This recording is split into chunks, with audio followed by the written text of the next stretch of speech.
사도신경으로 함께 신앙 고백하겠습니다. 나는 전능하신 아버지 하나님 천지의 창조주를 믿습니다. 나는 그의 유일하신 아들 우리 주 예수 그리스도를 믿습니다. 그는 성령으로 잉태되어 동정녀 마리아에게서 나시고 본디오 빌라도에게 고난을 받아 십자가에 못 박혀 죽으시고 장사된 지 사흘 만에 죽은 자 가운데서 다시 살아나셨으며 하늘에 오르시어 전능하신 아버지 하나님 우편에 앉아 계시다가 거기로부터 살아있는 자와 죽은 자를 심판하러 오십니다.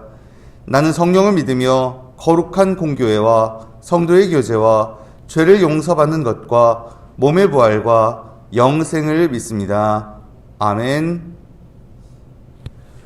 찬송 585장 함께 하겠습니다. 585장. 내 주는 강한 성이요 방패와 병기 되시니 그 난란에서 우리를 구하여 내시리로다. 옛 원수 마귀는 이때도 힘을 써 모략과 권세로 무기를 삼으니 천하에 누가 당하랴. 내 힘만 의지할 때는 패할 수밖에 없도다.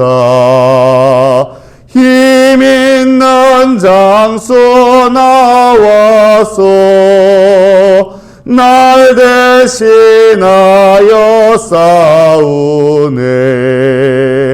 이 장수 누군가 주 예수 그리스도 만군의 주로다. 당할 자 누구랴. 반드시 이기리로다. 이 땅에 마귀들 끌어 우리를 삼키려 하나. 겁내지 말고 섰걸어 진리로 이기리로다. 친척과 재물과 명예와 생명을 다 빼앗긴데도 진리는 살아서 그 나라 영원하리라.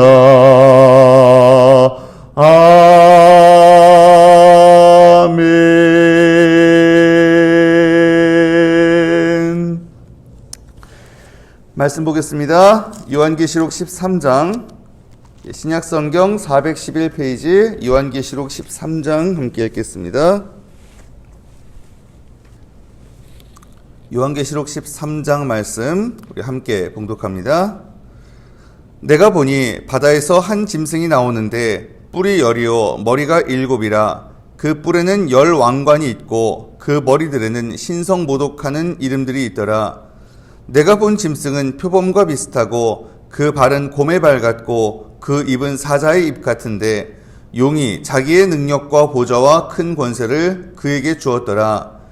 그의 머리 하나가 상하여 죽게 된 것 같더니 그 죽게 되었던 상처가 나음에 온 땅이 놀랍게 여겨 짐승을 따르고 용이 짐승에게 권세를 주므로 용에게 경배하며 짐승에게 경배하여 이르되 누가 이 짐승과 같으냐. 누가 능히 이와 더불어 싸우리요 하더라.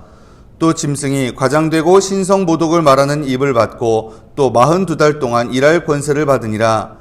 짐승이 입을 벌려 하나님을 향하여 비방하되 그의 이름과 그의 장막 곧 하늘에 사는 자들을 비방하더라. 또 권세를 받아 성도들과 싸워 이기게 되고 각 족속과 백성과 방언과 나라를 다스리는 권세를 받으니 죽임을 당한 어린 양의 생명책에 창세 이후로 이름이 기록되지 못하고 이 땅에 사는 자들은 다 그 짐승에게 경배하리라. 누구든지 귀가 있거든 들을지어다. 사로잡힐 자는 사로잡혀 갈 것이요 칼에 죽을 자는 마땅히 칼에 죽을 것이니 성도들의 인내와 믿음이 여기 있느니라. 내가 보매 또 다른 짐승이 땅에서 올라오니 어린 양같이 두 뿔이 있고 용처럼 말을 하더라. 그가 먼저 나온 짐승의 모든 권세를 그 앞에서 행하고 땅과 땅에 사는 자들을 처음 짐승에게 경배하게 하니 곧 죽게 되었던 상처가 나은 자니라. 큰 이적을 행하되 심지어 사람들 앞에서 불이 하늘로부터 땅에 내려오게 하고 짐승 앞에서 받은 바 이적을 행함으로 땅에 거하는 자들을 미혹하며 땅에 거하는 자들에게 이르기를 칼에 상하였다가 살아난 짐승을 위하여 우상을 만들라 하더라. 그가 권세를 받아 그 짐승의 우상에게 생기를 주어 그 짐승의 우상으로 말하게 하고 또 짐승의 우상에게 경배하지 아니하는 자는 몇이든지 다 죽이게 하더라. 그가 모든 자, 곧 작은 자나 큰 자나 부자나 가난한 자나 자유인이나 종들에게 그 오른손이나 이마에 표를 받게 하고 누구든지 이 표를 가진 자 외에는 매매를 못하게 하니 이 표는 곧 짐승의 이름이나 그 이름의 수라. 지혜가 여기 있으니 총명한 자는 그 짐승의 수를 세어보라. 그것은 사람의 수니 그의 수는 666이니라. 아멘. 대림절 특별 새벽기도의 13번째 날입니다. 오늘도 이렇게 주님 앞에 나와 기도함으로 하루 시작하시는 여러분께 주님의 은혜가 가득히 임하시길 간절히 바랍니다. 아멘. 성경에서요, 요한계시록 13장만큼 많은 사람들의 호기심과 상상력을 자극한 본문도 드물지 않나 생각이 듭니다. 가령 여기 나오는 두 짐승 도대체 누구냐, 그리고 맨 마지막에 나오는 666이라는 정말 수수께끼 같은 숫자의 의미가 뭐냐, 뭐 이런 것들에 대해서 별의별 해석이 다 나왔었죠. 심지어 지난 세기 20세기 말에는요, 1절에 나오는 열뿔이 유럽연합 10개국을 가리킨다는 얘기도 있었어요. 실제 유럽연합 그 당시에도 10개국이 넘었거든요. 12개국인가 그랬었는데 그거 뭐라고 설명할 거냐? 두 나라가 탈퇴할 거래요. 지금 몇 나라예요? 20개국 넘을걸요? 어이가 없는 거죠. 근데 16절에 나오는 표, 또 이런 거 16절, 그 두 번째 짐승이 가난한 모든 자에게 오른손이나 이마에 표를 받게 한다, 이거에 대해서 불과 몇 년 전에, 한 10년 전인가요? 베리칩이라는 얘기 들어보셨어요? 그런 걸 가지고 또 사람들한테 현혹시키는 뭐 그런 얘기도 있었어요. 베리칩을 다 그거 받게 할 거다, 뭐 이런 웃지 못할 주장이죠. 그래서 어떤 교단에서는 이 베리칩 얘기하면 이제 이단으로 정죄하겠다, 뭐 이렇게도 했었는데, 근데 또 한편으로는 그런 얘기가 처음 나온 얘기냐? 아니거든요. 심지어 지난 세기에는요, 바코드라고까지 있었어요. 근데 지금은 어때요? 바코드 안 찍힌 물건이 없잖아요. 그런다고 그게 무슨 악마의 상징입니까? 심지어 이건 정말 웃기지도 않은 얘기인데, 2006년 6월 6일 8시 6분에 태어난 데미안이라는 애가 아마 장차 적그리스도가 될 거다. 이런 식으로까지 뭐 따지기 시작하면 정말 밑도 끝도 없이 함정에 빠지는 겁니다. 왜 이 말씀이 기록됐나? 그 목적, 그리고 앞뒤 문맥에 비춰봤을 때 의미, 그 문맥, 이런 걸 고려해야 되는 거죠. 그러면 여러분, 12장부터 14장까지 이게 무슨 본문이었어요? 우리가 영적 전투의 현장에 있음을 일깨워주고 끝까지 싸워서 이기도록 격려하는 말씀이거든요. 단순한 호기심으로 접근할 그럴 말씀이 아닙니다. 12장에 나오는 악한 세력의 우두머리 용이 이제 등장을 했었죠. 자, 그런데 이 용이 12장에서 하늘에서 쫓겨납니다. 그리고 나서 땅에 와가지고 성도들과 싸우러 지금 내려와 있어요. 다 서 있습니다. 근데 이 성도들 개개인하고 각계 전투를 하는데 직접 싸우냐? 아닙니다. 하수인들을 통해서입니다. 그 하수인이 누구? 그게 두 짐승이라는 거죠. 하나는 적그리스도고 하나는 거짓 선지자입니다. 결국 이 말씀을 보게 되면 재밌는 거는 뭐냐? 용하고요. 또 적그리스도 거짓 선지자가 사실상 삼위일체를 이루고 있다는 거예요. 엄청난 패러디죠, 사실은. 성부, 성자, 성령, 삼위일체 하나님에 대한. 사실요, 이 13장 전체가 다 패러디로 되어 있습니다. 패러디. 한번 볼게요. 첫 짐승 1절부터 10절까지. 1절, 내가 보니 바다에서 한 짐승이 나오는데 뿔이 열이요 머리가 일곱이라 그 뿔에는 열 왕관이 있고 그 머리들에는 신성모독하는 이름들이 있더라. 여기 바다, 고대인들에게 바다는 공포의 대상이었어요. 지금은 뭐 무역의 이제 중심이 바다고 그리고 또 낭만의 대상이기도 하지만 고대인들에겐 그야말로 공포의 대상이었습니다. 실제로 바다, 언제 이게 파도가 폭풍이 몰아칠지 모르고 거기 풍랑에 몰려가면은 정말 사람이 순식간에 배가 다 깨지면서 그렇게 되잖아요. 그래서 악이 출몰하는 장소, 정말 무시무시한 곳으로 여겨졌거든요. 이 바다에서 한 짐승이 나옵니다. 근데 특이한 건 뭐예요? 이 짐승의 모습이 용의 모습을 닮았다는 거예요. 12장에 묘사한 용과 굉장히 유사하게 그려져 있습니다. 이 짐승이 2절에 내가 본 짐승은 표범과 비슷하고, 그런데 후반부에 용이 자기의 능력과 보좌와 큰 권세를 그에게 주었더라. 용에게서 권세를 위임받는 장면이 나옵니다. 이것 역시 예수 그리스도가 성부 하나님 아버지께로부터 권세를 위임받는 장면을 패러디한 거죠. 그리고 7절에 보면은 다스릴 권세를 받았다라는 얘기도 나오고요. 이게 뭘까요? 악한 세력과 결탁한 세속 권력을 뜻하는 그런 말입니다. 그 짐승 자체가 3절에 보면 말합니다. 그의 머리 하나가 상하여 죽게 된 것 같더니 그 죽게 되었던 상처가 나음에 온 땅이 놀랍게 여겨 짐승을 따르고, 자, 머리 하나가 상하여 죽게 되었다가 그랬는데 상처가 나았다, 뭐 이런 얘기가 나오잖아요. 이걸 가리켜서 고대에는요 이런 얘기가 있었대요. 특히 초대교회 시절에 네로 환생설 뭐 이런 거. 왜냐? 그만큼 네로 황제 때문에 받은 그 피해가 크다 보니까 그 시절이 그렇게 무시무시하게 여겨졌다는 거죠. 그래서 장차 네로가 환생해가지고 우리를 또 힘들게 하는 거 아니냐. 뭐 네로 환생설을 그래서 의식하고 쓴 본문이다라는 얘기도 있는데 뭐 그럴지도 모르죠. 하지만 세속 권력의 성격을 생각해 보면 사실 이게 딱히 누구 한 사람을 가리킨다고 보기는 어려울 겁니다. 왜? 일단은 어쨌든 간에 아무리 강한 권력자라고 해도, 아무리 강한 세속 권력이라고 해도 오래가지 못하잖아요. 엄청나게 강하다가도 결국 쓰러집니다. 근데 얼마 안 가서 그와 비슷한 권력이 또 나타납니다. 그렇죠? 그게 세속 권력입니다.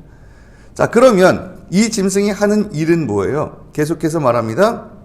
5절에 또 짐승이 과장되고 신성모독을 말하는 입을 받고 또 42달 동안 일할 권세를 받으니라. 과장된 말, 그쵸? 교만한 말이고 또 신성모독을 말하는 입을 받아요. 그걸로 6절에 짐승이 입을 벌려 하나님을 향하여 비방하되 그의 이름과 그의 장막 곧 하늘에 사는 자들을 비방하더라. 교만한 말과 신성모독적인 말로 하나님을 비방하는 거. 이 짐승이 얼마나 강한지 7절에 봅니다. 또 권세를 받아 성도들과 싸워 이기게 되고 각 족속과 백성과 방언과 나라를 다스리는 권세를 받으니, 얼마나 강한지 성도들하고도 싸워 이긴대요. 그래서 8절에 죽임을 당한 어린 양의 생명책에 창세 이후로 이름이 기록되지 못하고 이 땅에 사는 자들은 다 그 짐승에게 경배하리라. 다른 모든 이들은, 죽임당하신 어린 양의 생명책에 기록되지 못한 다른 이들은 전부 다 이 짐승에게 경배할 것이다. 충격적인 말이죠. 어떻게 이런 일이 있을 수 있나? 근데 그럼에도 분명한 사실은 뭐냐? 이런 일이요, 일시적인 현상에 불과하다는 겁니다. 왜요? 이 짐승이 일할 권세, 지금 얼마 동안이요? 5절에 보면 42달 동안 일할 권세를 받았대요. 3년 반이죠.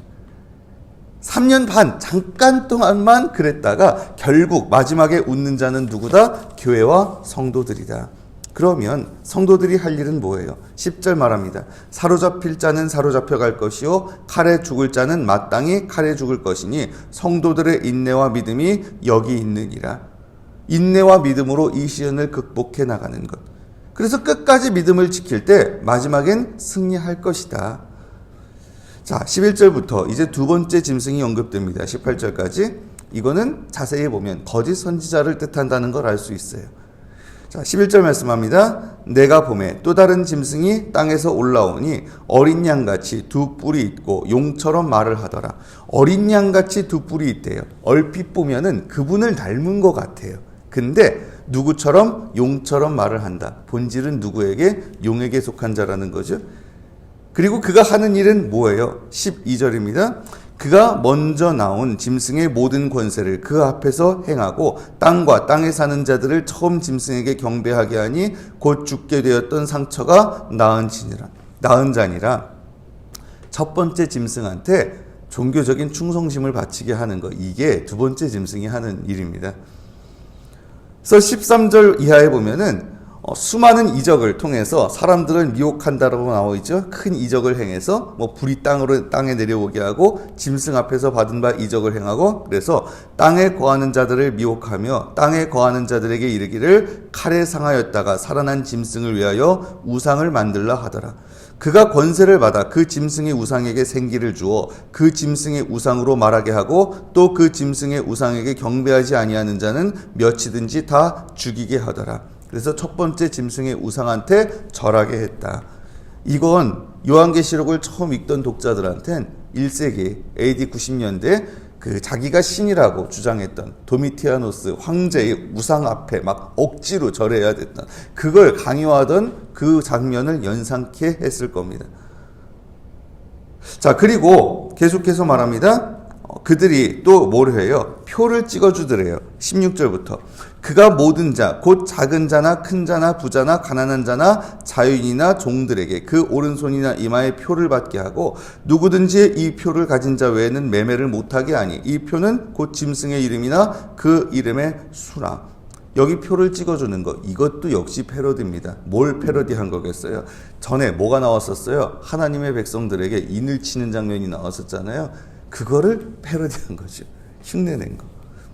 여기서 마지막 그 유명한 666이라는 숫자가 나옵니다. 18절. 지혜가 여기 있으니 총명한 자는 그 짐승의 수를 세어보라. 그것은 사람의 수니 그의 수는 666이니라. 자, 도대체 이 666이라는 숫자의 의미가 뭐냐? 여기 대해선 오랫동안 이걸 무슨 암호인 것처럼 해석을 해왔어요. 그래서 가장 유명한 게 황제 네로다 이런 설이 있었죠. 그 666을 뜻하는, 이게 로마 숫자로, 이걸 로마 숫자로 딱 적어놓고 그 로마 숫자가 사실은 문자로 되어 있거든요. 이거를 획수로 풀어가지고 그렇게 해서 이게 누구를 가리키는 거다. 많이 들어보셨을 겁니다. 이게 로마 황제다, 네로다, 또 누구다 등등등등. 어쩌면 여러분이 보고 계신 성경에도 그런 식의 해석이 적혀 있을지도 모르겠어요. 제가 보는 성경에도 밑에 그 해석이 있긴 있더라고요. 그것만 나온 건 아닙니다만 그런 해석이 적혀 있어요. 참 스터디 성경이 좋긴 좋은데 이럴 때는 맹점이지 싶습니다. 근데 여기 대해서 그렇죠? 사실 딱 떨어지는 어떤 그런 해석은 없습니다. 좀 전에 암호로 해석했다라는 얘기를 말씀을 드렸는데, 그렇게 해석하면 문제가 뭐냐? 여러분, 그렇게 해석하기 시작하면요, 사실 뭘 갖다 끼워 맞춰도 말이 다 됩니다. 진짜. 암호로 해석하면 이런 해석도 되고 저런 해석도 되고 별의별 걸 다 끌어다 댈 수 있어요. 그건 설득력이 참 부족하죠. 오히려 그보다 더 설득력 있는 견해는 숫자 자체의 상징성으로 해석하는 겁니다. 무슨 얘기냐? 여러분, 그 계시록에서 완전한 숫자가 뭐예요? 완전수 7이잖아요. 7. 그렇죠? 7. 자, 주로 하나님의 일을 가리킬 때 7이라는 숫자가 쓰였었어요. 그럼 6은 뭐예요? 하나 모자랍니다. 그럼 뭘까? 이 13장이 내내 패러디로 되어 있잖아요. 하나님을 흉내내고 하나님의 자리에 오르려고 하지만 결국은 안 되는 거. 뭔가 부족한 거, 결국은 실패하는 거. 근데 그 6이요, 몇 번 나와요? 3번 반복됩니다. 실패, 또 실패, 끝끝내 실패. 안 된다, 또 안 된다, 안 되는 건 안 된다. 그럼 무슨 얘기입니까? 지금은 비록 저 거짓 선지자가 자꾸만 사람들을 미혹하고 그런 거짓 가르침이 힘을 얻고 정말 믿는 사람들이 그 가운데서 고난을 당하는 것 같지만 결국은 끝난다. 결국은 실패한다. 그렇게 돼 있다. 이 얘기죠. 여러분, 우리가 사는 이 세상, 사실 바로 이 두 짐승에 의해서 예전부터 그렇고 지금도 계속해서 지배되고 있는, 어쩌면 지배되고 있는 것처럼 보이는 세상입니다.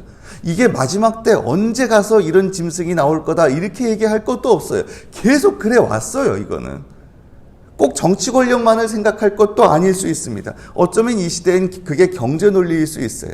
다른 그 무엇인가일 수도 있습니다. 세상을 지배하고 있는 그 가치관을 생각해 보면 사실 하나님의 가치와는 거리가 멀잖아요. 또 우리 주변에서 들려오는 그런 가르침, 이런 가치관을 조장하고 있지 않습니까? 뭐 유명한 어떤 그런 가르침이나 서적들도 그렇겠지만 사상들도 그렇겠지만 사실 인터넷 들어가 봐서 무슨 거기 사람들이 댓글 남기는 거 보면 야, 이런 생각들을 하고 사는구나, 얼마나 참 안타까운지 몰라요. 어쩌다 이런 세상이 됐나 싶을 정도로. 하지만 그런 중에서도 결국은 누가? 우리 주님이 승리하실 것이고, 그런 고난 중에서도 끝까지 믿음의 길을 걸어갈 때 우리 성도들도 주님과 함께 최후 승리에 참여하게 될 줄로 믿으시기를 바랍니다. 이 믿음이 있기에, 이 소망이 있기에 우리는 힘내서 이 땅 가운데에서도 살아갈 수 있는 것이죠. 이 믿음 가지고, 이 소망 가지고 정말 적그리스도와도 같은 세상의 어떤 권세든, 그리고 그 온갖 거짓된 가르침의 홍수든, 이 모든 것 가운데에서도 담대히 주님 의지하고 주님 붙들고 승리하며 나아가는 강한 주님의 성도들로 살아가시길 이 시간 주님의 이름으로 축원합니다. 아멘. 기도드리겠습니다. 주님, 이 시간 저희들 주님 앞에 나와 예배하고 기도드립니다. 주님, 저희 기도 들으시고 응답하여 주시옵소서. 우리의 삶 속에, 그리고 이 세상 가운데 지금도 이 두 짐승이 지배하고 있는 것처럼 보일 때가 너무도 많습니다. 정치 권력뿐만 아니라 경제 권력, 그리고 이 세상을 다스리고 이 세상에 힘을 행사하고 있는 것 같은 그런 수많은 세력, 하나님의 가치와는 거리가 먼 그런 모습으로 이 세상을 다스리고 있는 것을 봅니다. 또는 우리 주변에서 들려오는 수많은 가르침들, 그리고 사람들의 사상들도 역시 정말 주님과는 거리가 멀, 그래서 우리가 그 가운데에서 미혹되고 넘어지기 쉽습니다. 하지만 주님, 그럼에도 불구하고 그런 세상 속에서도 끝까지 믿음을 지키며 살아갈 때 주님께서 우리 승리하신 그 최후 승리에 우리도 동참할 수 있을 줄 믿사오니, 그 고난 중에서도 끝까지 믿음의 길을 걸어가는 저희가 되게 하여 주시옵소서. 주님께서 이미 승리하셨고, 그리고 또한 마귀의 권세는 결국은 무너질 수밖에 없다는 것, 실패할 수밖에 없다는 것 잊지 않게 하시고, 그러기에 저희들 결국은 무너진 세상의 권세에 굴복하는 것이 아니라 정말 우리 주님 바라보며 최후 승리의 그날을 소망하는 가운데 끝까지 주님과 함께 담대히 승리하는 저희가 될 수 있도록 주님 지키시고 보호하시고 인도하여 주시옵소서. 감사드리며 이 모든 말씀 우리의 진정한 왕이 되시는 우리 주님 예수 그리스도의 이름으로 간절히 기도드리옵나이다. 아멘. 주님 가르쳐 주신 기도 함께 드리겠습니다. 하늘에 계신 우리 아버지, 아버지의 이름을 거룩하게 하시며 아버지의 나라가 오게 하시며 아버지의 뜻이 하늘에서와 같이 땅에서도 이루어지게 하소서.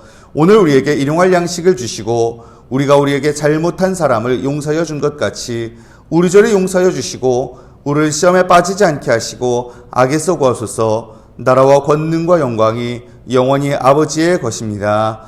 아멘. 오늘 말씀 기억하면서 이 시간 함께 기도하기로 원합니다.